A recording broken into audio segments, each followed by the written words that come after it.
भारतीय शेयर बाजारों ने शुक्रवार 20 फरवरी को शानदार वापसी की। शुरुआती गिरावट के बाद बाजार में खरीदारी लौटी और निफ्टी 25,500 के ऊपर बंद हुआ। दिन की शुरुआत दबाव के साथ हुई थी। अमेरिका ईरान के बीच बढ़ते भू राजनीतिक तनाव, कच्चे तेल की कीमतों में तेजी और आईटी शेयरों में कमजोरी के कारण शुरुआती कारोबार सुस्त रहा, लेकिन शुरुआती गिरावट के बाद बाजार में खरीदारी लौटी और सूचकांकों ने तेजी पकड़ ली। कारोबार के दौरान निफ्टी ने 25,663.55 अंक इंट्राडे उच्च स्तर छुआ। हालांकि अंतिम घंटे में कुछ मुनाफा वसूली देखी गई, फिर भी बाजार मजबूती के साथ बंद हुआ। कारोबार के अंत में सेंसेक्स 316.57 अंक यानी 0.38% की बढ़त के साथ 82,814.71 पर बंद हुआ। वहीं निफ्टी 116.90 अंक यानी 0.46% चढ़कर 25,571.25 पर बंद हुआ। हालांकि इसमें पूरे हफ्ते बीएसई, सेंसेक्स और निफ्टी 50 दोनों में हल्की बढ़त रही। ब्रॉडर इंडेक्स का प्रदर्शन मिला जुला रहा। निफ्टी मिड कैप इंडेक्स में 0.5% की बढ़त दर्ज की गई, जबकि स्मॉल कैप इंडेक्स मामूली गिरावट के साथ बंद हुआ। सेक्टोरल प्रदर्शन की बात करें तो आईटी इंडेक्स लगभग 1% गिरा और मीडिया शेयरों में भी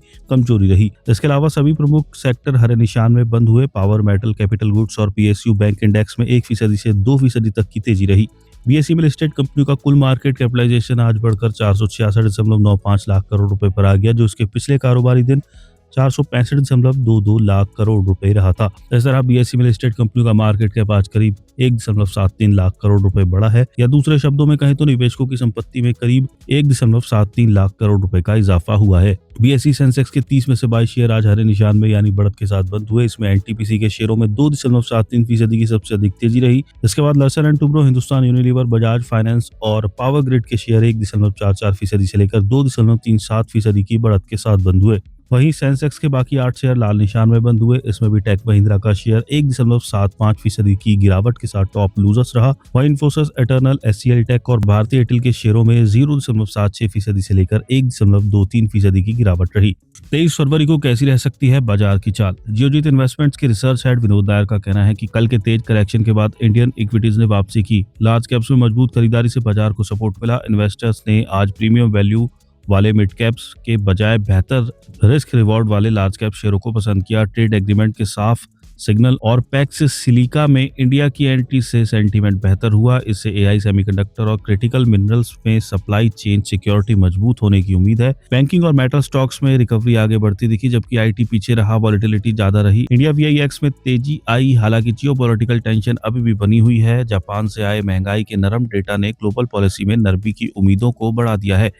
स्ट्रक्चर के हिसाब से मार्केट अच्छा बना हुआ है, हालांकि ग्लोबल अनिश्चितताओं के बीच शॉर्ट टर्म मूव्स के न्यूज फ्लो ड्रिवन रहने की संभावना है। ऐसे में गिरावट पर खरीदारी तेजी पर बिकवाली का ट्रेंड बना रहेगा। एचडीएफसी सिक्योरिटीज के senior technical research analyst Nagaraj Shetty का कहना है कि गुरुवार को बढ़ते जियोपॉलिटिकल टेंशन की वजह से भारी गिरावट देखने को मिली। भारी गिरावट देखने के बाद निफ्टी ने शुक्रवार को उतार चढ़ाव के बीच निचले स्तर से उभरने की कोशिश की। कारोबार के अंत में ये 116 अंक बढ़कर बंद हुआ। डेली चार्ट पर निफ्टी में अपर शेडो के साथ एक ठीक ठाक पॉजिटिव कैंडल बनी।